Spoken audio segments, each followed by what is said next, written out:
You're still watching Newsday here on Rise News. I'm Cynthia Are. Now, less than 5 days to the governorship and states assembly elections in Nigeria, controversy continues to trail the irregularities experienced with the use of the bimodal voter accreditation system, BVAS, in the February 25th presidential and parliamentary elections.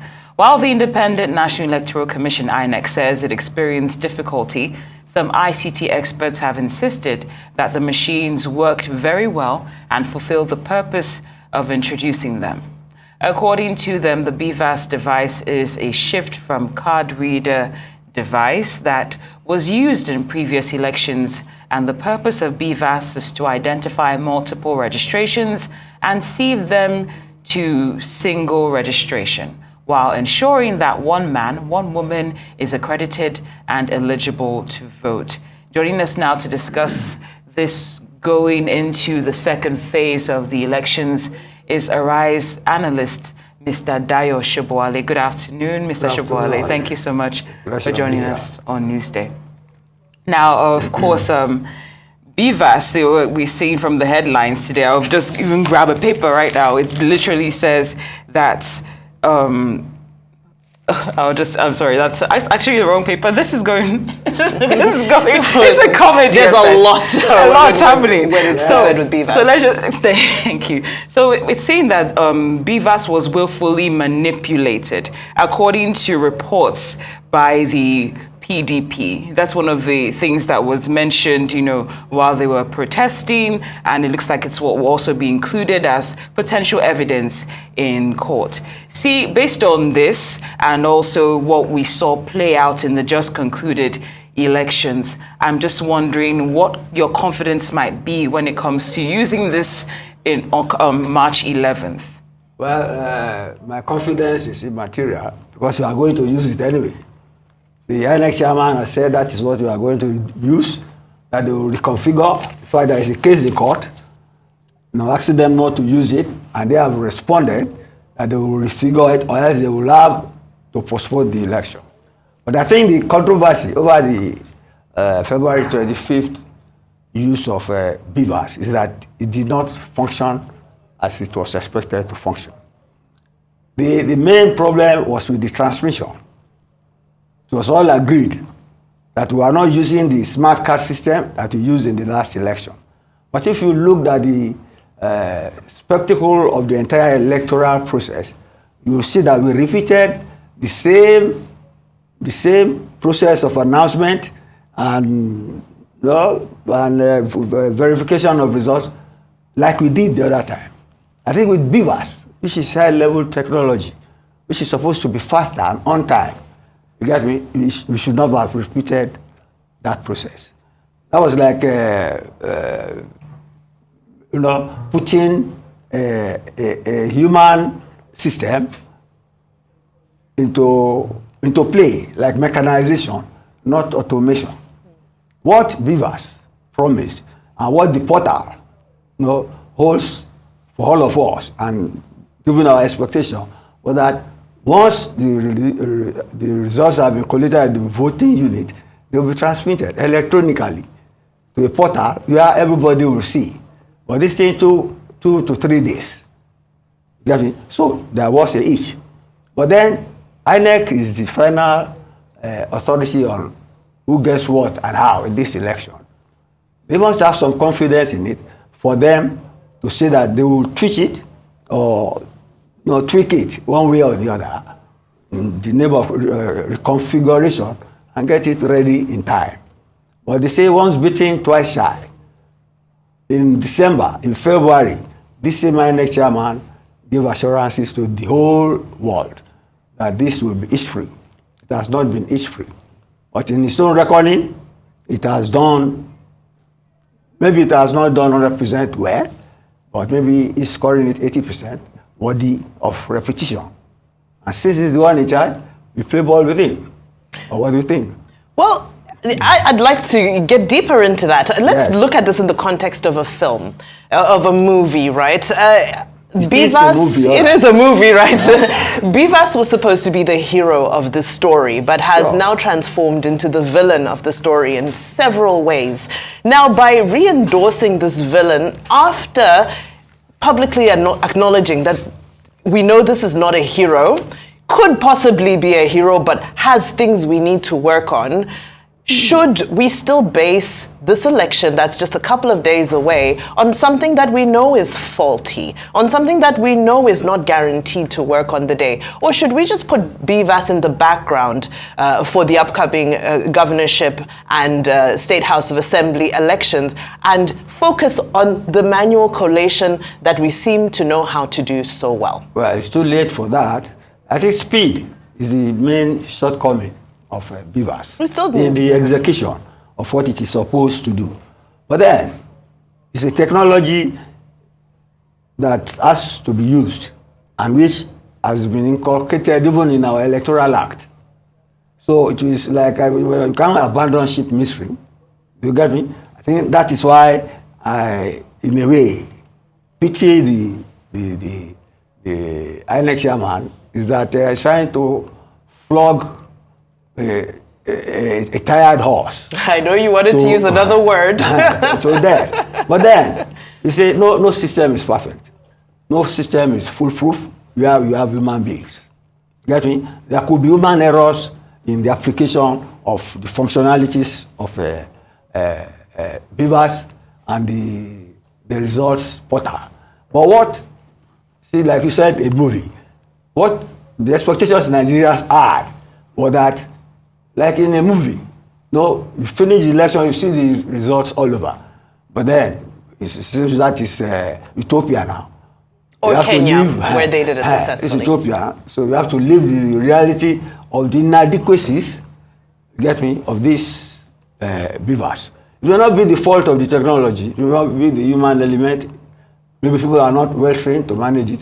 Maybe people, because some people said it was put down. You get me? If it was put down, it would not function. You get me? People will have whatever reason for putting it down. It could be technical, it could be mischievous, it could be outright, trying to swindle the election one way or the other. But the fact remains that the best judge of how this technology works, for now, is the man in charge. And he feels confident that we can go on with it. I want to support that so that we just don't derail the entire political system. Thank you, Mr. Sobowale. But what's being alleged here is, he calls it glitches, and what's being alleged is intentional sabotage. And based on reports that it looks like sabotage from what the PDP is saying.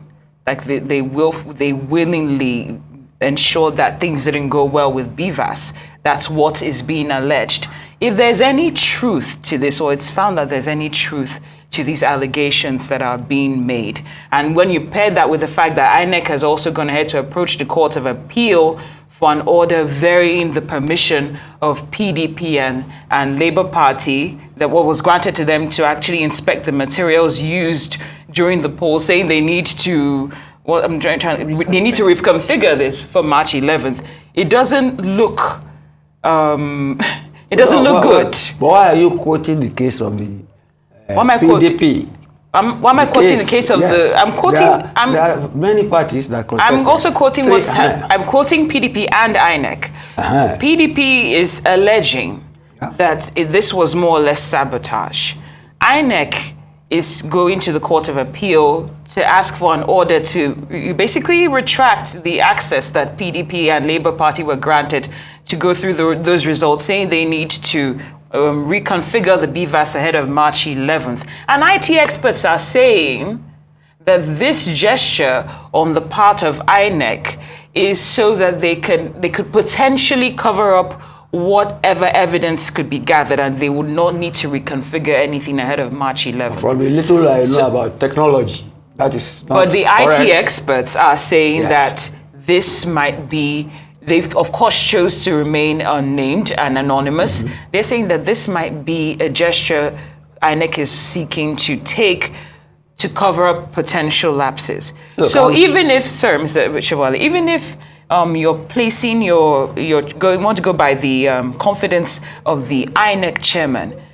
He does not seem to have that confidence of the electorate and some observers from the accounts we're seeing. So how do we say BVAS is going to be the way to go when it doesn't, when we're looking at the INEC chairman INEC as someone that it is serving Nigerians? That's what they say. Of course, you listen. Is it what's being displayed? The case of the PDP alone. I didn't just present the case of the PDP alone. No, it's not fair. The APC will have a reaction to that. Labour will have a reaction to that. Why do you make the PDP case a case study? Mr. Sobowale, I'd like to take this back to a movie scene.